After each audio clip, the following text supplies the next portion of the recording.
Hi friends, आपण मागच्या व्हिडिओमध्ये फूड बघितलेला आहे आणि ते फूड कसं आहे ते आपण सुद्धा सांगितलेलं आहे। या व्हिडिओमध्ये आपल्याला त्या फूड मधले काही कंपोनेंट्स आहेत, घटक आहेत ते बघायचे आहेत। गेल्या वर्षी सुद्धा तुम्ही काही घटक बघितले आहेत, त्याची थोडी आपल्याला डिटेल मध्ये स्टडी करायची आहे यावेळेस।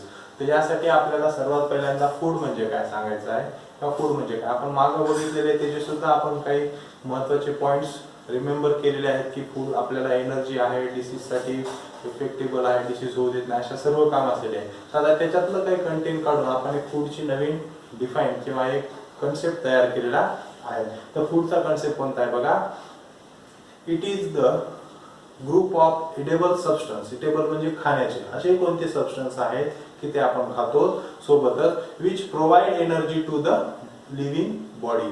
तर ते आपल्या बॉडीला एनर्जी प्रोव्हाइड करत आहे। एनर्जी काय आहे ते मला पुढे येणारच आहे। तर आपल्या बॉडीला ते एनर्जी प्रोव्हाइड करत आहे, त्यासोबतच and repair to the old tissue to the new tissue.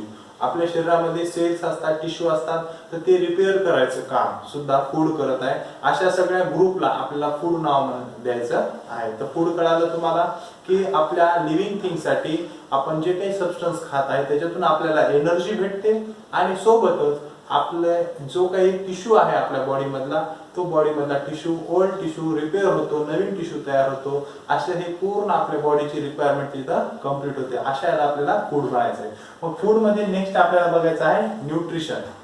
Food मध्ये काय बघायचं आहे तर न्यूट्रिशन बघायचं आहे। मग न्यूट्रिशन काय आपण बघू, the process of consuming the nutrients. आपण जे काय अन्न खातो ते एक प्रकारचे न्यूट्रिएंट असते, ते कंझ्युम करतो, घेतो आपण, रिक्वायर्ड फॉर द ग्रोथ। त्याच्यानं घेतल्यानंतर काय होते की आपली ग्रोथ होते बेटानो, काय होते ग्रोथ होते, सोबतच and development our body. Development म्हणजे काय, आपल्या शरीराची वाढ होणार, विकास होणार, आपण नवीन गोष्टी करणार, ऍक्टिव्हिटी करणार, त्याच्यासाठी एनर्जी लागते। अशा सर्व गोष्टीसाठी आपल्याला डेव्हलपमेंट म्हटलेलं आहे। म्हणजे थोडक्यात विकास, आपल्या शरीराची वाढ आणि विकास या दोन गोष्टी झाल्या पाहिजे।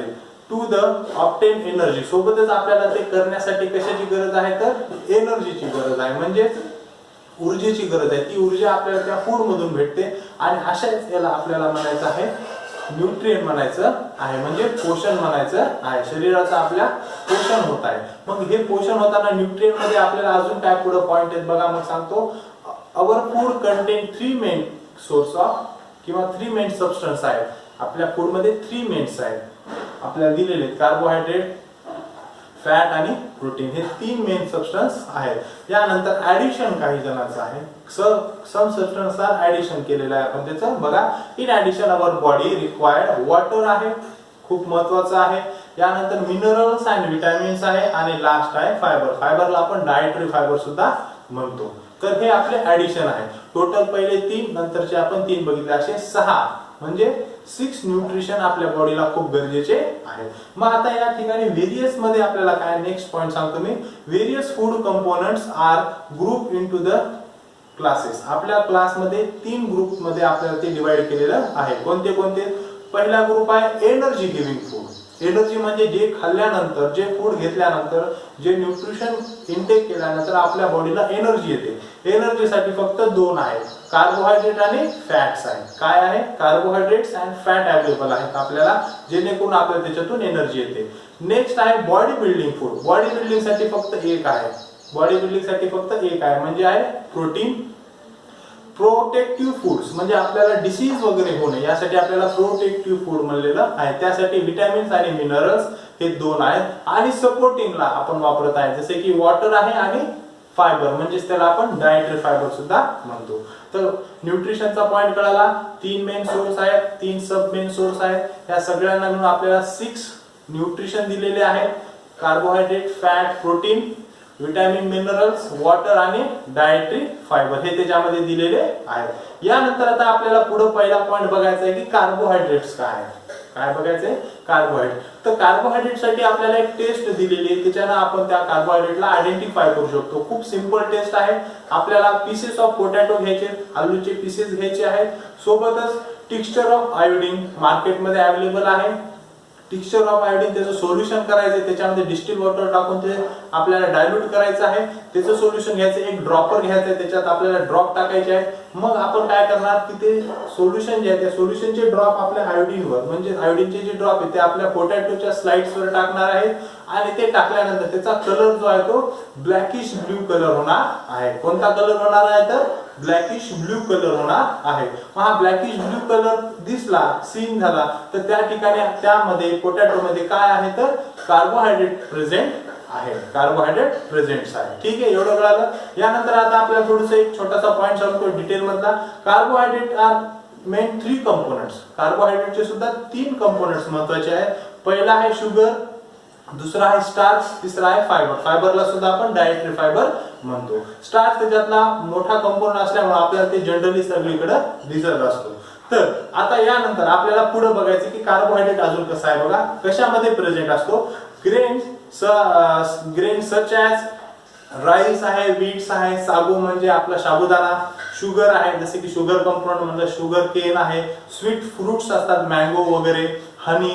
नेक्स्ट त्याच्यानंतर आपल्याला मेनी फ्रुट्स मध्ये जसे की आपण फायबर सांगितलं त्याचा एक ग्रुप आहे फायबरचा डायटरी फायबर. फ्रुट्स मध्ये, व्हेजिटेबल्स मध्ये, या सर्वांमध्ये मग जे काही वेगवेगळे बनाना वगैरे फ्रुट्स असेल, मँगो असेल, या सगळ्यांमध्ये आपल्याला ते कार्बोहायड्रेट भेटत असतात. Are the good source of carbohydrate. हे सर्व कार्बोहायड्रेटचे गुड सोर्स आहे. यानंतर आपल्याला त्याची टेस्ट जी आहे तुम्हाला मी सांगितलेली आहे. नेक्स्ट आपल्याला बघायचं आहे की फॅट. फॅट सुद्धा आपल्याला एनर्जी गिव्हिंग फूड आहे. कार्बोहायड्रेट पासून आपल्याला खूप जास्त एनर्जी भेटते.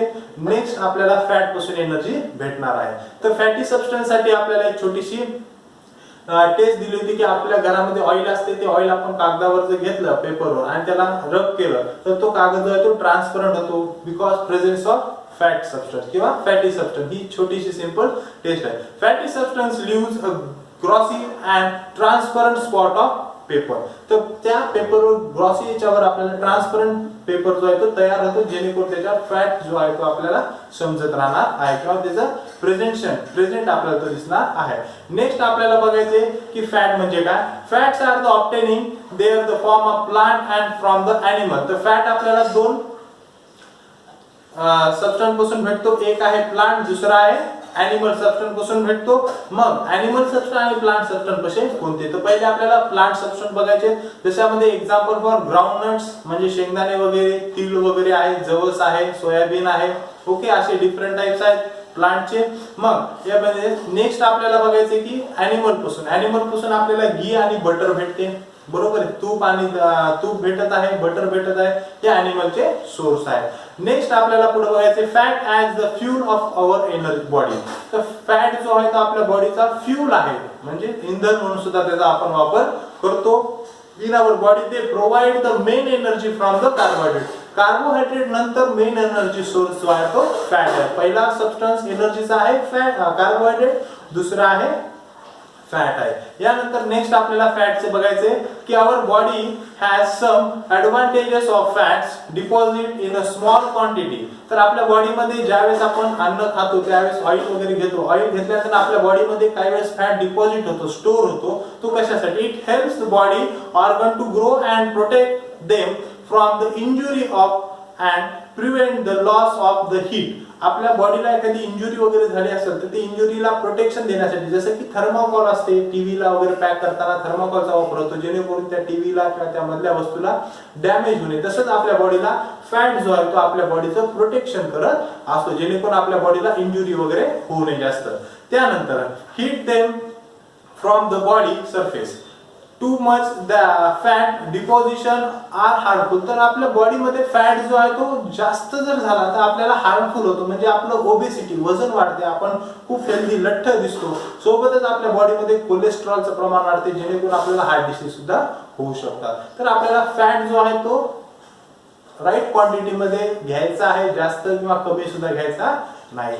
तर आपण आतापर्यंत फूड बघितलं, त्याच्यानंतर न्यूट्रिशन बघितलेले, नेक्स्ट आपण कार्बोहायड्रेट बघितलेले आहे, सोबतच आपल्याला काय दिलेलं आहे तर फॅट सुद्धा दिलेलं आहे. नेक्स्ट पिरियड मध्ये आपण प्रोटीन आणि त्यानंतर उरलेली जे आपली सपोर्टिंग आहेत मिनरल्स आणि विटॅमिन्स बघणार आहे आणि लास्ट वॉटर आणि फायबर हे त्याच्यातच येऊन जाणार आहे. नेक्स्ट आपण सांगितलं होतं की प्रोटीन.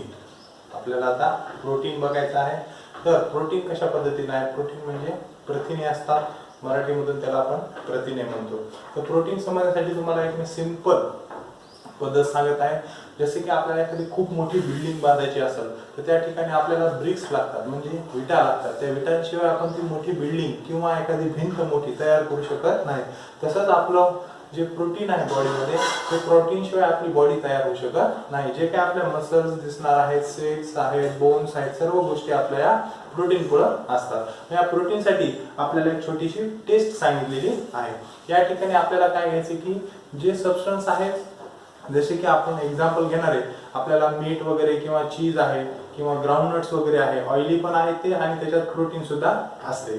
असे आपण काही पदार्थ घेणार, मिल्क, फिश, मीट वगैरे, आणि यामधून आपल्याला त्याचा जेली लाईक किंवा स्क्युरी लाईक पातळ असं एक पेस्ट तयार करायची आणि ती आपल्या एका टेस्ट ट्यूब मध्ये घ्यायची आहे.